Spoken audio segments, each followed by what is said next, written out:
Good Monday morning to you. It's Sales Coach Chuck here, and today is Tuesday, July 9th. Hope you guys had a great Independence holiday, and I know it's time to get back on our sales activities and to finish July with a bang. Today, what I'm happy to report to you and to share with you is that we're going to just briefly talk about sales efficiencies.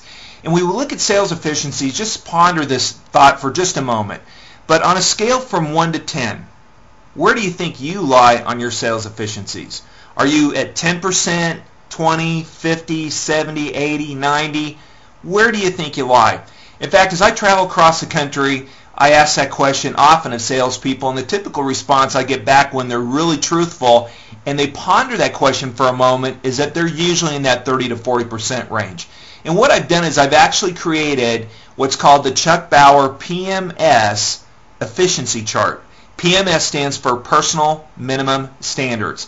Now, in today's training, I've actually given you a link to an article that talks about an older form that we still use today with our coaching students, not only from the sales standpoint, but also from sales management. Here's the chart right here. And you can go through and read the article about this chart and how you can use it and how it can effectively help you increase your revenues while making you more sales efficient. But one thing that I didn't find with that chart specifically was that we didn't come up with any like an overall percentage of performance for a salesperson for that individual week. And so what we did is we've been working for the last couple months on these efficiency charts, and we've come up with something that I know that can help you become better at sales. And here's a copy of the efficiency chart right here. And this is just an example of it here, and on the video blog and in the content, you can click open an Excel spreadsheet and print this out, save the spreadsheet, and do your own metrics. But basically, let me just kind of share with you what you need to do with it, and then more importantly, where it takes you. But up here, what you can do is you can put your picture and your information up here. And then here it has the daily forecast. And in this example, this salesperson, this is an actual one actually, but what we did here is we started tracking his approaches in phone calls with current clients, phone calls with past clients, set appointments, referrals asked for, referrals given, and some other things. And then he's got his daily forecast of what his PMS is, his daily personal minimum standards of those numbers, what he does. And then what we started doing, and this is very unique, is we started tracking on a daily basis exactly where those numbers are and what those percentages are. So in this example, and this was like the first week of July, but he's running at 64% for that day, 70%. Then he starts dropping down, obviously. Actually, he worked on July 4th. 38%, 61, and 61. And his overall efficiency for the week was 53%. So, that's not bad, but with all my students, I want them striving and moving up towards that 80% area. So what I've done here for you today is I've given you this spreadsheet.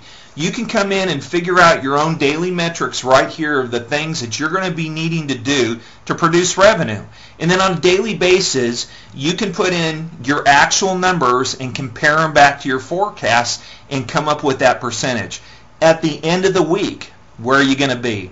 Are you going to be at the 50 range? Are you going to be up in the 60s or maybe up in the 80s or 90s?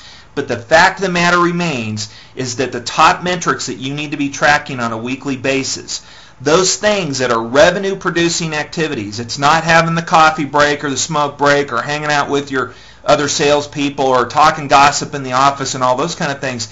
It's about actually doing the revenue producing activities that are so key and critical not only to your success but the success of your company. So make sure to print this out today, start working with it, start tracking your efficiencies. Now on this chart, you can also take it to a monthly average, you can take it to a quarterly average, and you can take it to a yearly average as well. So let me end it with just a few other suggestions here that will help you, and then you can get on with your sales week. But first and foremost is make sure that you yourself are using the chart and all the other salespeople in your company or in your team or division are using the chart as well. Number 2, track those efficiencies on a daily basis. Just kind of run a tick sheet, as one of my students, Matt Nierbon, says. He runs that tick sheet. So run that tick sheet on those daily metrics so you can have that actual number at the end of the day, and then you can input them yourself or import them yourself into your Excel spreadsheet. The third thing, is make sure you set your own metrics. Don't go to your sales manager and go, hey, what do you think I should put? Take ownership, and take personal ownership, and you know exactly what those metrics need to be.